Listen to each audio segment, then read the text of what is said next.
I have been married for 6 months. Our life seemed quite normal, so to speak. Emma and I lived quietly, like most young couples do, with no major problems other than the usual everyday stuff. I had bought the house we lived in before we met, so it was a place where I always felt secure. We shared daily responsibilities and planned weekends together, as all families do.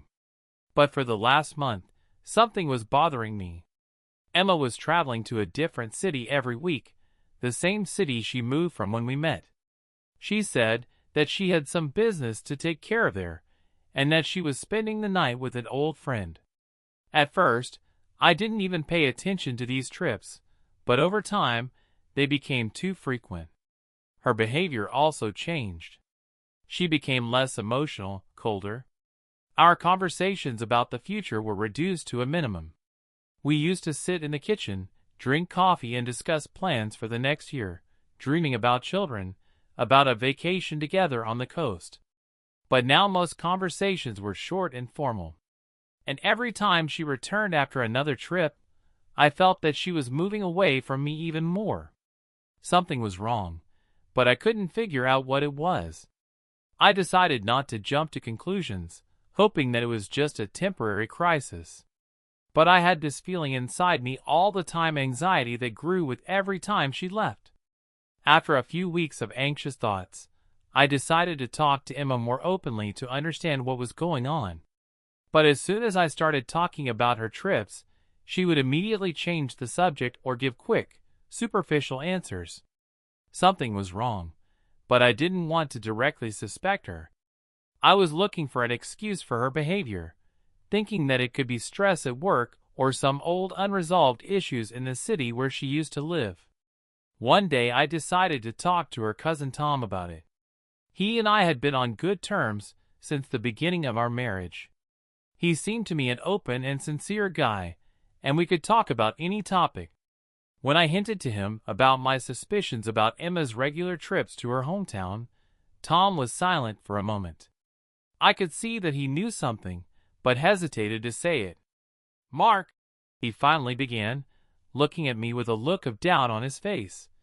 "I don't know if I should say this, but I think you deserve to know the truth. Emma isn't just going there to settle some business. She's running away from her past." These words came out of the blue. I tried not to jump to conclusions, but Tom continued. "Before you met her, she was dating a man with a criminal record. They were together for quite a while, but he was dangerous. She ran away from him to another city to start a new life. And that's when you met. I don't know all the details, but now that she goes there, it might be connected to that past." I was silent, digesting what I had heard. Everything began to form a clear picture in my head. Her frequent trips, her sudden coldness, her unwillingness to talk about the past. I couldn't believe that Emma had hidden such an important aspect of her life from me. "And you didn't tell me before because?" I asked quietly, barely holding back my emotions. "I thought she'd changed," Tom answered, "and she said she didn't want to go back to it. But now I'm not sure she's forgotten about it." My suspicion turned into certainty. I had to find out the truth, and the only way to do that was to find out what was going on during her trips. I asked Tom to follow her on her next trip. He was hesitant, but agreed to help. A few days passed, and the moment came when Emma went back to her hometown.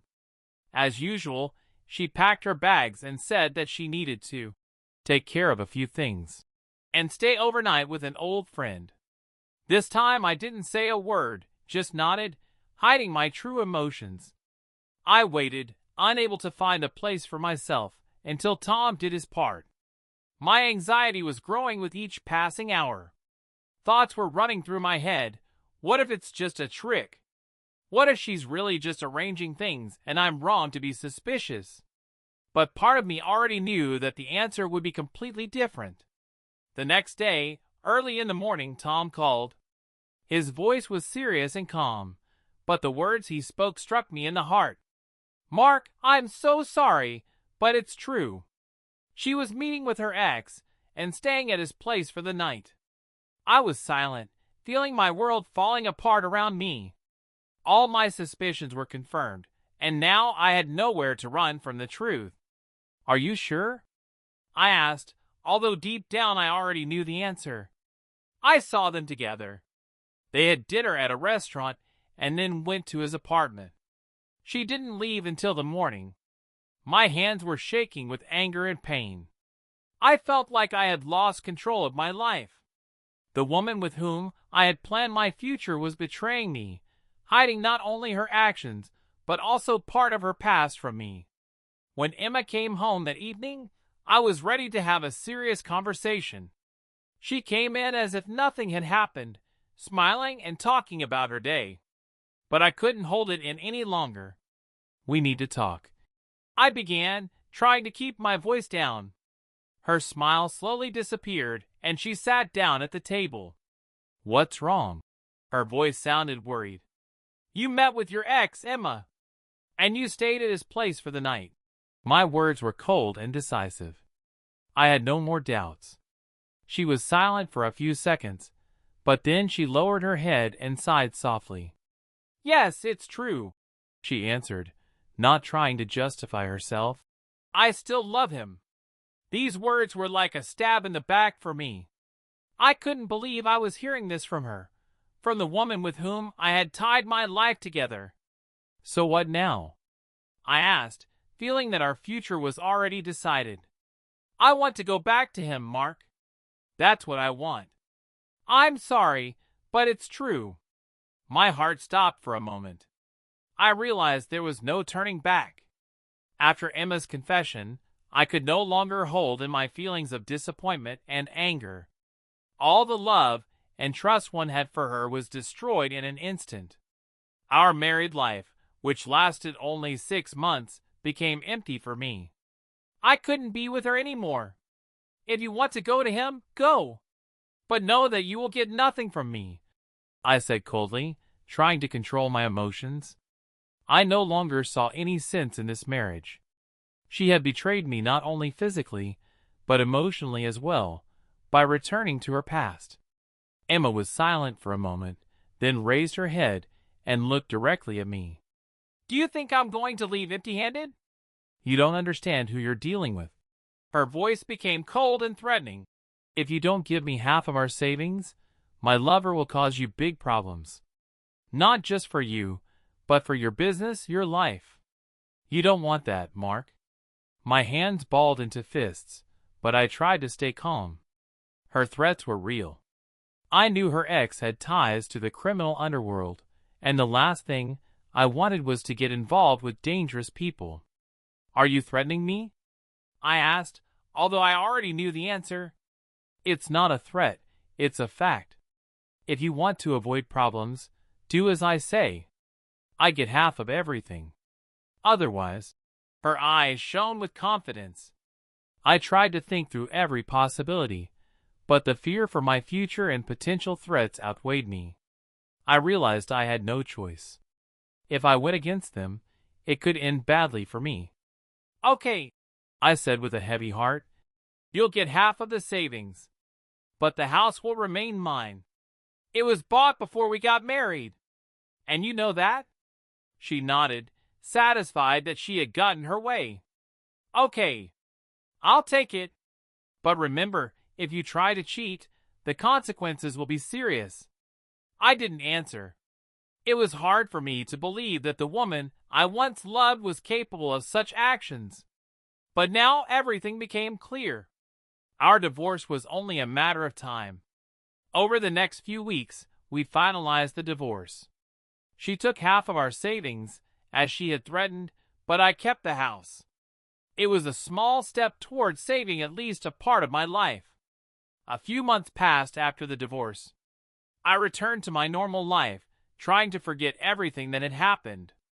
Life without Emma brought me some relief, although the pain of the betrayal had not yet completely passed.